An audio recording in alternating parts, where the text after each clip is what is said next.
우리 로마서 말씀 같이 보겠습니다.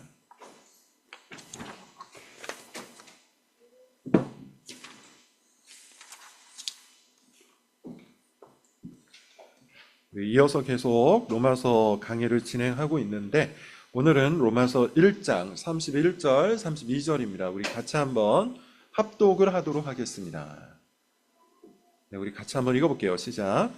우매한 자여, 배악하는 자여, 무정한 자여, 무자비한 자라. 그들이 이 같은 일을 행하는 자는 사형에 해당한다고 하나님께서 정하심을 알고도 자기들만 행할 뿐 아니라 또한 그런 일을 행하는 자들을 옳다 하느니라. 아멘.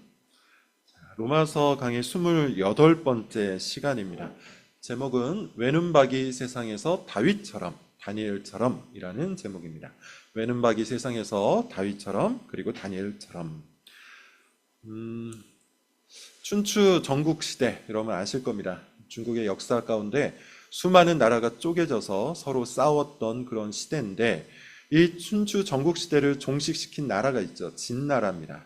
진나라가 점점 중국 대륙을 하나하나 장악해 나갈 때쯤에 일어난 일이에요. 당시에 초나라가 존재했는데 이 초나라에 굉장히 유명한 충신이 있습니다. 구런이라는 충신이에요. 초나라의 충신 구런. 이 사람이 왜 충신이 되었냐 하면 당시 진나라가 거대 제국이 되어가고 있는 와중이었기 때문에 초나라의 대부분의 신하들, 대신들은 진나라와 평화조약을 맺어야 한다. 그렇게 주장을 했어요. 그런데 이 구런이라는 신하는 충신은 그렇지 않다. 진나라의 최종적인 목적은 모든 나라들을 다 장악하는 것이기 때문에 우리는 남아있는 나라와 동맹을 맺고 진나라와 대적을 해야 된다. 이렇게 이제 이야기를 했던 것이죠. 그런데 안타깝게도 당시 조정에는, 초나라의 조정에는 이 구런의 의견을 쫓아가는 사람이 아무도 없었어요. 오히려 구런을 고집쟁이여 세상을 파악하지 못하는 어리석은 사람으로 여겼던 거죠. 이유가 있었는데 당시 초나라의 대신들은 이 진나라로부터 다 뇌물을 받았기 때문이에요. 뇌물을 받고 그 나라와 평화조약을 맺는 것만이 우리가 살 길이다. 이렇게 왕에게 이야기를 했던 겁니다. 결국 이 구런이라는 충신은 쫓겨나게 돼요. 쫓겨나게 되고 한탄을 하면서 이런 이야기를 합니다. 거세 개탁이요. 혹시 들어보신 적이 있을지 모르겠습니다. 사자성어 중에 하나인데 거세 개탁. 무슨 뜻이냐 하면 온 세상이 흐리다는 뜻이에요. 온 세상이 흐리다. 모든 세상, 모든 나라가 흐리다. 그리고 한마디를 더 했는데 독청이라. 나 홀로 맑다라는 이야기예요. 온 세상이 흐린데 나 홀로 맑다. 그리고 결국 우리가 아는 것처럼 중국 대륙은 누가 통일합니까? 진나라가 통일을 해요. 초나라가 멸망을 당합니다. 그리고 이 구런이라는 충신은 자신의 자신의 충성됨을 증명하기 위해서 초나라가 망할 때 같이 몸을 던져서 자신의 목숨을 끊습니다. 거세겠다. 온 세상이 흐리다. 우리는 살면서 종종 이런 현실을 만날 때가 있죠. 아주 유명한 우화 중에 외눈박이 세상에 간 양눈을 가진 사람. 이런 사람이 오히려 괴물이 되더라. 아마 한 번쯤 여러분 들어보셨을 거예요. 외눈박이만 있는 세상에 가면 두 눈박이들은 괴물이 됩니다. 우리는 종종 세상을 살다 이런 경험을 할 때가 있어요. 우리가 정말 참된 그리스도인이라면, 하나님 나라의 진정한 제자라면 직장에서, 가정에서, 사회에서 우리가 살아가고 있는 모든 삶의 관계 속에서 종종 이런 현상을 겪습니다. 마치 내가 외눈박이 세상에 와 있는 것처럼, 마치 나 홀로 구런이 된 것처럼 거세 개탁의 세상을 느끼게 된다는 거죠. 가치가 뒤바뀌었기 때문이에요. 하나님께서 말씀하신 질서가 있고 가치가 있습니다. 그것이 순리라고 했어요. 순리는 하나님께서 창조해 놓으신 이 세상의 질서예요. 질서라는 말은 가치라는 얘기죠. 기준이라는 얘기예요. 그런 것들이 뒤집어 엎어져서 오히려 영리가 순리처럼 대접받는 세상 속에 우리가 머물다 보면 어떠합니까? 내가 마치 외눈박이에 떨어진 것 같아요. 외눈박이 세상에 떨어진 것 같아요. 구런과 같은 세상, 마음을 느낍니다. 거세 개탁이요. 이런 한탄을 할 때가 있다는 것이죠. 이런 세상에서 여러분 우리는 어떻게 살아가야 될까요? 아마도 많은 사람들이 세상에서 이런 경험을 할 때 고민에 빠질 겁니다. 처음에는 고민을 할 텐데 시간이 지나다 보면 좌절을 하게 되고 더 나아가 더 많은 시간을 지내다 보면 이 세상과 타협을 하게 되죠. 나도 모르는 사이에 거세 개탁이 아니라 나도 그 세상 속에 들어가 버리게 된다는 겁니다. 오늘 본문은 이와 같은 세상 속에서 우리가 어떻게 독청할 수 있는지, 홀로 맑아질 수 있는지, 어떻게 신앙인으로, 제자로, 하나님께서 기뻐하시는 하나님의 자녀로 이 정체성을 유지할 수 있는지 가르쳐 주는데, 먼저 오늘 본문을 우리가 살펴보기 전에 문맥을 항상 기억을 하셔야 됩니다. 제가 늘 말씀을 드리고 있는 것처럼 지금 로마서 설교는 그동안 제가 했던 설교와는 조금 다른 방식이라고 했어요. 그동안 했던 설교 본문들은 대부분 스토리가 있거나 아니면 커다란 맥락들이 있었어요. 그래서 보통 1절에서 8절, 길면 20절까지도 한 묶음으로 설교를 했었는데, 로마서는 그렇게 하지 않습니다. 한 절을 하거나 많아도 3절 정도를 하고 있어요. 이유는 이미 설명을 드렸습니다.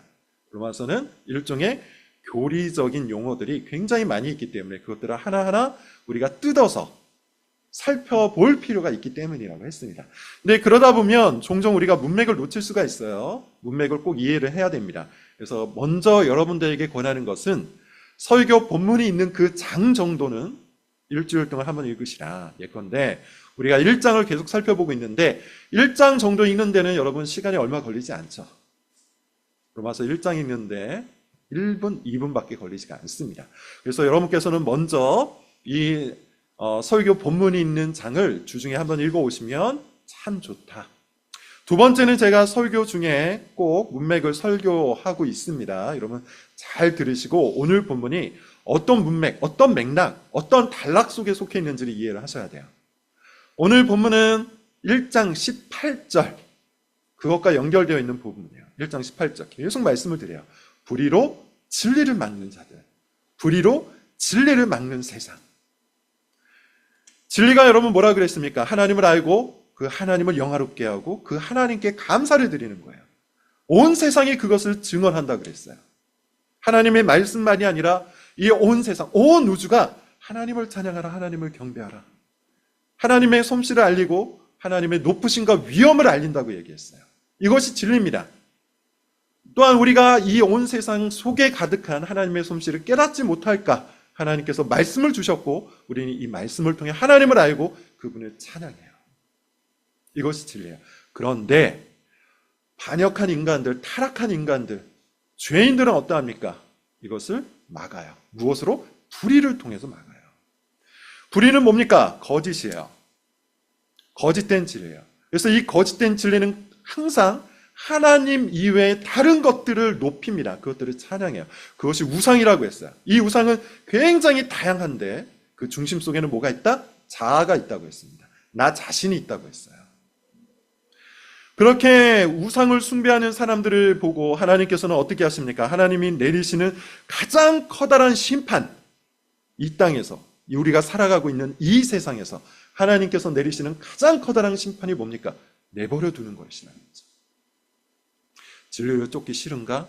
나를 알고 나에게 예배하고 나를 영화롭게 하는 그 삶을 살기를 싫은가? 그렇다면 그냥 네 뜻대로 살아가라. 네가 원하는 우상을 따라가라. 네가 원하는 삶을 선택하라. 그렇게 하나님께서 내버려 두신다고 했어요. 그렇게 되면 어떤 일이 벌어집니까? 우리가 지지난주에 살펴본 것처럼 순리가 뒤집혀서 영리가 된다고 그랬어요. 순리가 뒤집혀서 영리가 돼요. 영리가 마치 순리인 것처럼 대접을 받아요. 그래서 바울은 그 대표적인 현상으로 동성애를 얘기한 겁니다. 남자가 여자를 사랑하도록, 여자가 남자를 좋아하도록 하나님께서 창조된 질서로 우리에게 알려주셨는데 어떻게 된 거죠? 영리가 생겼어요. 남자가 남자를 좋아해요. 여자가 여자를 좋아해요. 그리고 그것이 맞다고 얘기해요. 그래서 우리가 지난주에 배웠어요. 그렇게 영리가 순리처럼 대접받는 그 시대 하나님께서 어떻게 하신다? 그 상실한 마음대로, 그 가치가 없는 그 마음대로 사람들을 내버려 두신대요. 그러면 이제 사람들은 어떻게 할까요? 마음껏 죄를 저지르는 거예요. 몸으로. 자신의 몸을 통해 마음껏 죄를 저지르는 거예요. 그래서 지난주에는 본문을 통해서 4가지 죄의 목록, 분류를 얘기했어요. 첫 번째가 뭐였습니까? 생각의 죄라 그랬어요. 불의한 생각, 추악한 생각. 겉으로는 나이스한데 머릿속으로는 온갖 악하고 음란한 생각들. 이것이 첫 번째 죄의 분류입니다. 두 번째, 관계 영역에서 짓는 죄들이 많이 있다 그랬죠. 시기하고 분쟁하고 적개심을 갖고 그렇게 관계 영역 속에서 온갖 죄악들을 저지릅니다.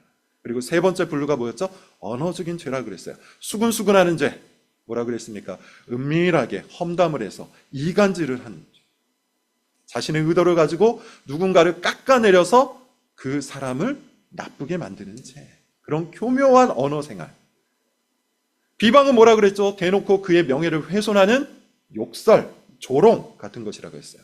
능욕하는 죄 마찬가지라고 했습니다. 그리고 마지막으로는 질서를 깨뜨리는 죄.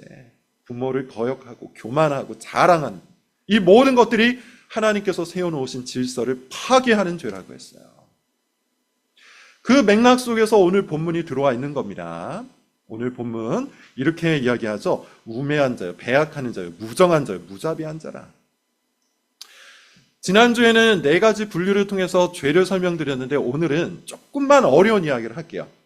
헬라어 문법을 통해서 이 죄의 목록들이 이야기하는 바를 조금 더 실감나게 말씀을 드릴 텐데 사실 여러분들이 이 모든 내용을 알 필요는 없습니다. 제가 이걸 설명을 드린 후 마지막에 정리를 할 텐데 잘 이해가 안 되셔도 일단 듣고 계시다가 마지막 정리된 부분을 귀 기울여서 들어보시기를 바랍니다.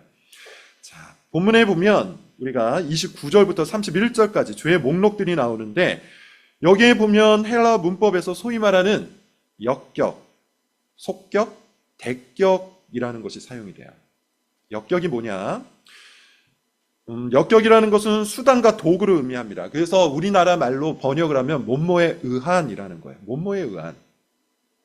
이 역격이 사용된 죄의 목록이 전반부에 있어요. 불의, 추악, 탐욕, 악의 등입니다. 이것이 역격이 사용됐어요. 그러니까 이게 무슨 말입니까? 수단과 도구를 얘기했다는 거죠. 불의를 수단 삼아서, 추악을 수단 삼아서, 악의를 수단 삼아서 죄를 짓는다는 거예요. 처음에는 이 죄의 목록들이 수단이에요. 이걸 여러분 잘 기억하시면 됩니다. 뭐 역격, 속격, 대격 이걸 기억하실 필요는 없고 처음에 사용된 이 죄의 목록들이 뭐다? 수단과 도구였다는 거예요.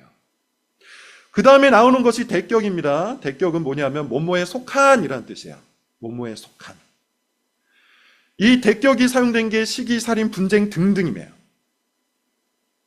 다시 말하면 이런 것들에 속하여 죄를 짓는 시기에 내가 속하여 살인에 내가 소속되어 분쟁에 내가 속하여 죄를 짓는 거예요. 그러니까 내가 적개심이라는 그룹에 속한 사람이 되는 겁니다. 이게 대격이에요. 적개심이라는 그룹에 속하여 죄를 지어요. 시기라는 그룹에 속하여 죄를 지어요. 분쟁이라는 그룹에 속해서 죄를 지어요. 이게 대격이에요. 그 다음에 마지막에 사용된 것, 이게 속격이고 마지막에 사용된 게 대격인데 이거는 직접적으로 그 대상을 말하는 겁니다. 우리나라 말로는 을 이렇게 번역이 되는데 나머지가 다 대격이에요. 예컨대 오늘 본문 우매한 자, 배약하는 자, 무정한 자, 무자비한 자 이것도 대격으로 기록이 되어 있고 그 앞에 있었던 수근수근거리는 자, 비방하는 자, 능욕하는 자, 하나님께서 미워하시는 자 등등 이게 다 대격이에요. 대격은 한마디로 이야기하면 그 죄가 곧 그 사람이 되었다라는 얘기예요. 그 죄가 곧 그 사람이 되었다. 자, 뭐 조금 어려울 수 있는데 사실 이 용어는 여러분 다 잊어버리셔도 상관이 없어요.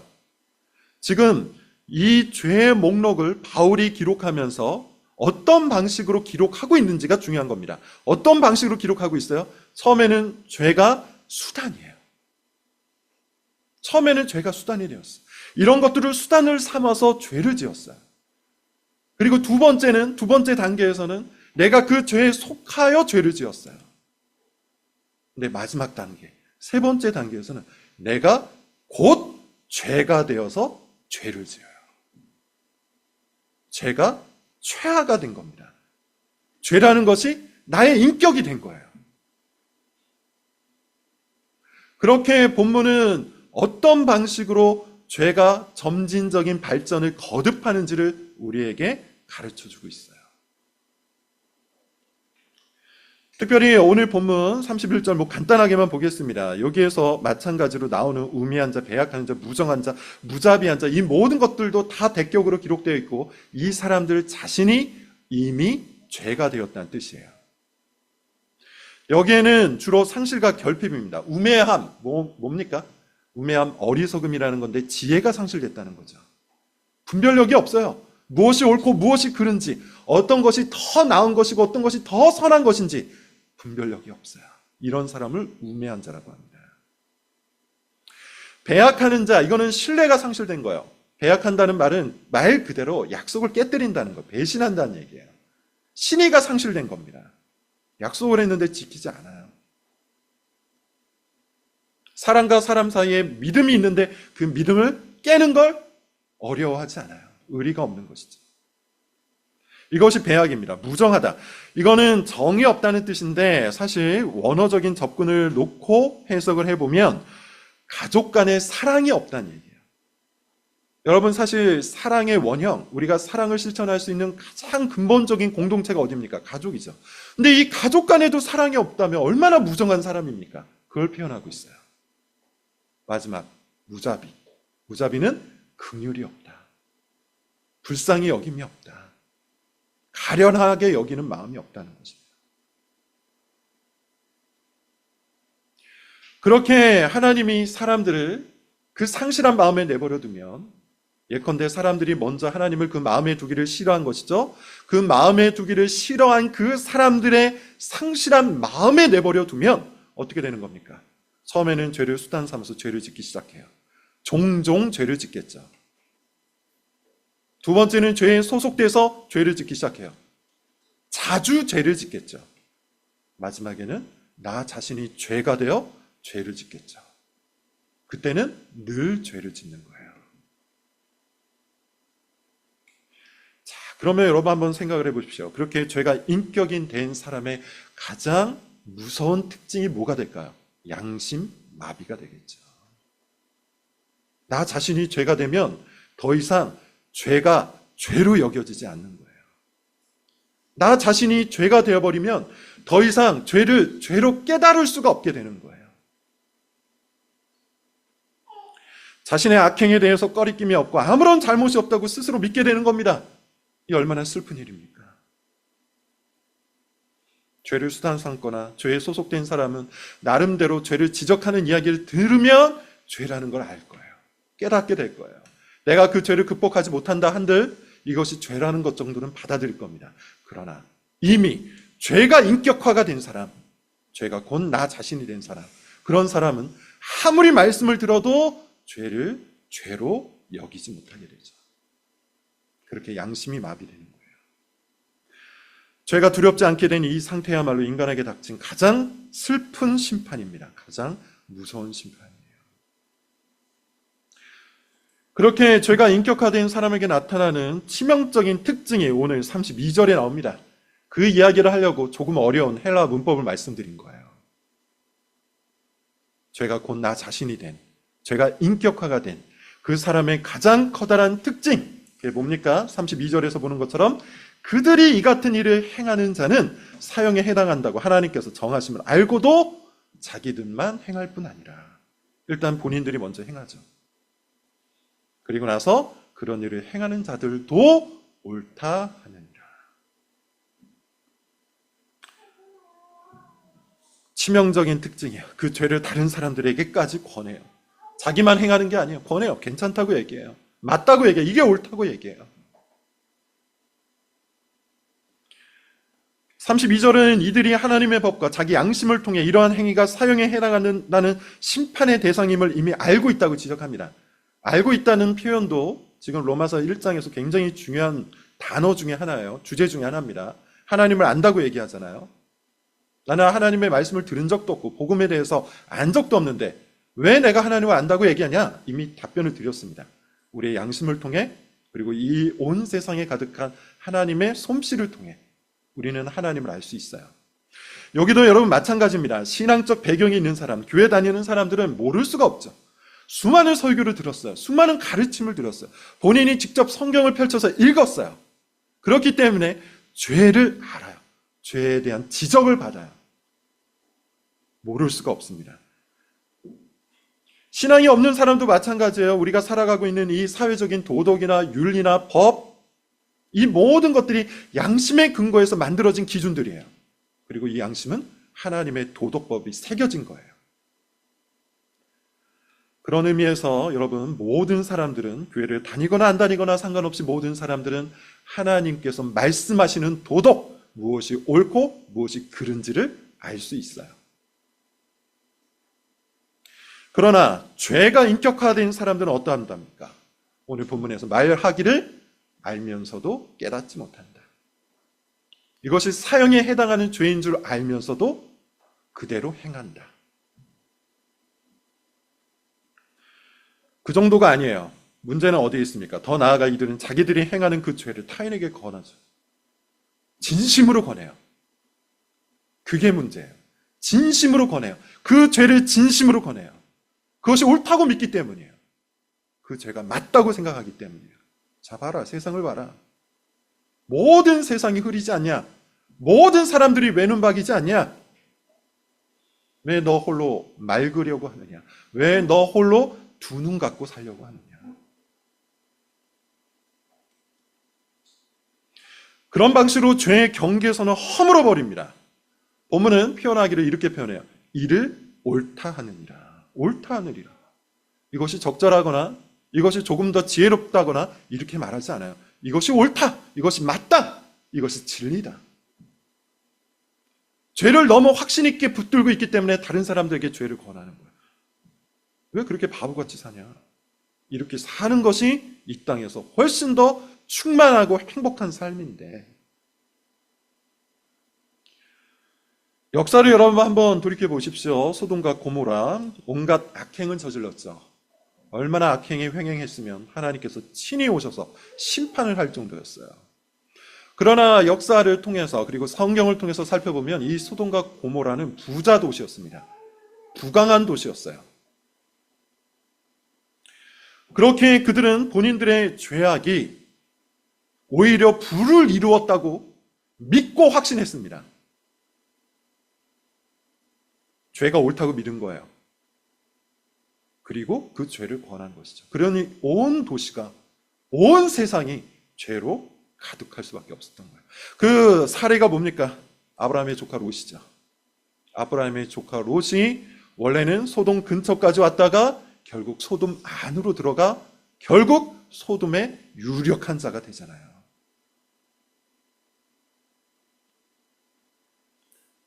죄를 강하게 권면했기 때문에, 권면을 받았기 때문이에요. 그들은 집단적으로 악을 행했고 그것을 당연하게 여겼습니다.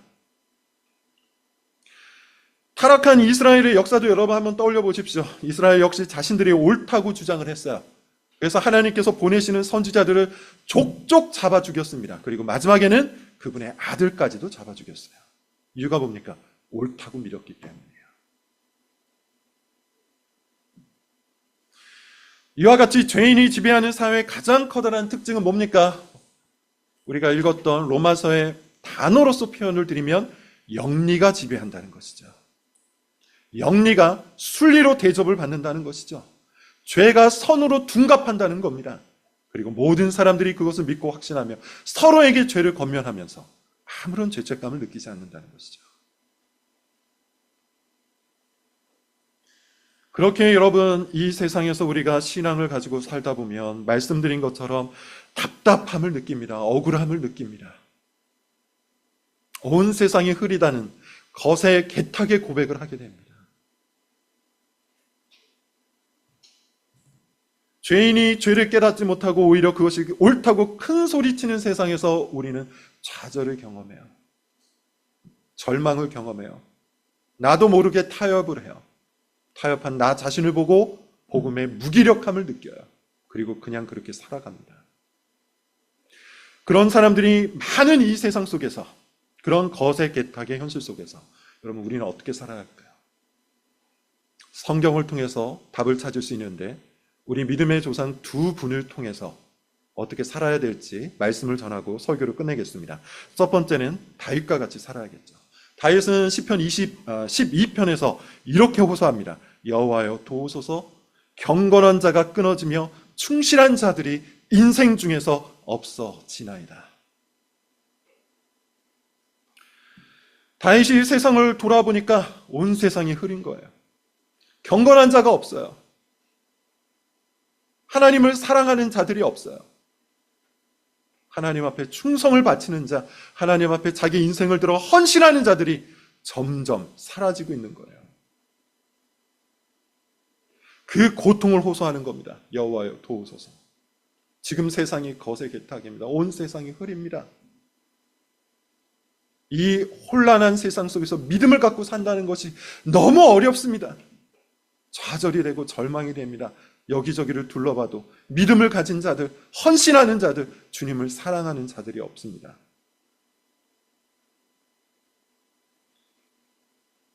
그렇게 기도를 하죠. 그러나 여러분, 이 시편 12편을 보면 다윗은 절망에 머물지 않습니다. 기도하는 중에 빛을 발견해요. 기도하는 중에 하나님의 역사를, 하나님의 섭리를 확신해요. 그리고 그분을 찬양합니다. 그분의 영광이, 그분의 빛이 속히 이 땅 가운데 비치기를 기도해요. 여전히 그와 함께 하시는 하나님을 찬양합니다. 이것은 여러분 우리에게 굉장히 중요한 교훈을 줍니다. 우리가 이 세상을 살다 보면 말씀드린 것 같은 그런 거세 개탁의 현실을 맞닥뜨려요. 답답해요. 억울해요. 눈물이 흐릅니다. 좌절과 절망이 우리를 지배해요. 나도 모르게 세상을 향한 부정주의자, 염세주의자가 돼요. 그리고 세상과 나를 분리하고자 하는 마음이 생겨버립니다. 어떻게 해야 합니까? 엎드려야 되죠. 무릎 꿇어야 되죠. 하나님 앞에 이 모든 나의 좌절과 고통을 들고 기도해야 되죠. 여호와여 도우소서. 믿음 가진 자들이 없습니다. 여호와여 도우소서. 주를 사랑하는 자들이 없습니다. 여호와여 도우소서. 주의 영광을 위해 헌신하는 자들이 끊어졌습니다. 그렇게 기도의 자리에 우리가 가지고 있는 감정 그대로 엎드린다면 기도하는 자만이 얻을 수 있는 하나님의 위로와 평안을 얻게 될 겁니다. 그리고 우리의 심령이 변하여 주님을 찬양하게 될 거예요. 우리의 마음이 변하여 우리의 슬픔이 변하여 하나님께 영광을 돌리게 될 겁니다. 이 외눈박이 세상 속에서 여러분 다윗처럼 기도하시기를 바랍니다. 두 번째는 이거죠. 다니엘이라는 인물은 바벨론 세상 속에서 살았어요. 바벨론이 어떤 곳입니까? 성경 전체적으로 볼 때 이 세상을 이야기하는, 죄가 관영하는, 죄가 인격화가 되어서 죄를 옳다고 권면하는 사람들이 가득했던 나라예요. 대표적인 나라예요. 얼마나 대표적이었는지 요한계시록마저도 이 세상을 가리켜 바벨론이라고 얘기하잖아요. 그런 바벨론 속에서 다니엘은 어떻게 살았습니까? 주님의 뜻을 쫓아 살았어요. 주님의 뜻을 따라 살아갔어요. 순종하였어요. 기꺼이 손해를 감수했어요. 다니엘은 모두가 우상의 제물을 먹을 때 거절했죠. 모든 사람들이 괜찮다, 옳다. 이 우상의 제물을 먹는 거 뭐가 문제냐? 이거 먹고 성공해서 여기에서 내가 하나님의 영향력을 끼치면 되지 않냐? 그렇게 포로로 잡혀왔던 유대인들이 타협해 갈 때 다니엘과 친구들은 단호하게 주님의 뜻을 쫓았죠. 느부갓네살 신상이 세워졌을 때 모든 사람들이 다 같이 엎드려 절을 합니다. 그때 누구만 꼿꼿이 엎드려 절하지 않았습니까? 다니엘의 세 친구들만 절하지 않았어요.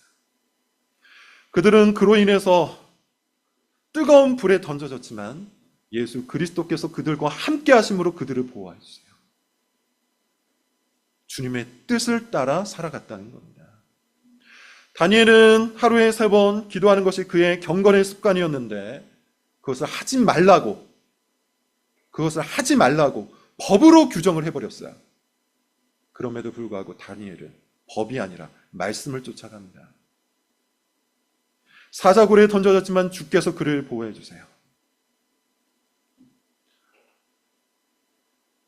바로 이겁니다, 여러분. 우리는 이 세상 속에서 다니엘처럼 다르게 살기로 결단할 필요가 있어요. 이것이 거룩한 삶이에요. 거룩하다는 말이 여러분 뭐라고 했어요? 이번 주 성경 문답 시간에 제가 말씀을 드렸는데, 거룩은 기본적으로 구별되는 거예요. 달라지는 거예요. 거룩하신 하나님, 무슨 의미라 그랬죠? 모든 피조물과 그분이 다르다는 거예요. 내가 거룩하니 너희도 거룩하라. 그렇다면 우리도 이 세상과 달라져야 되는 거예요. 다르게 살아야 되는 거예요. 주님의 뜻대로, 말씀의 뜻대로 순종하며 세상과 다른 결의 삶을 살아가야 되는 거예요. 다니엘처럼. 사람들이 죄를 옳다고 주장할 수 있습니다. 죄가 인격화되었기 때문에 죄를 죄로 인지하지 못하고 오히려 그것을 옳다고 믿고 우리에게 권할 수도 있어요. 때로는 다수의 힘으로 우리를 압박할 수도 있습니다. 여러분, 그런 세상이 온다 할지라도 온 세상이 흐리다고 좌절하거나 염세주의에 빠지기보다는 엎드려 기도하시기 바랍니다. 그리고 다르게 살기로 결단하시기 바랍니다. 오직 기록된 말씀의 길을 걷고 기꺼이 다르게 사십시오. 옳은 것을 옳다 말하고 틀린 것을 틀리다 말하는 그런 용기가, 그런 담대함이 성령께서 우리에게 주시기를 원합니다. 그럴 때 우리가 바벨론과 같은 이 세상 속에서 다윗처럼 다니엘처럼 승리하며 살아갈 수 있을 겁니다. 우리 담장너머 교회 모든 교인들 바로 이와 같은 삶을 살기로 결단하시기를 바랍니다. 기도하겠습니다.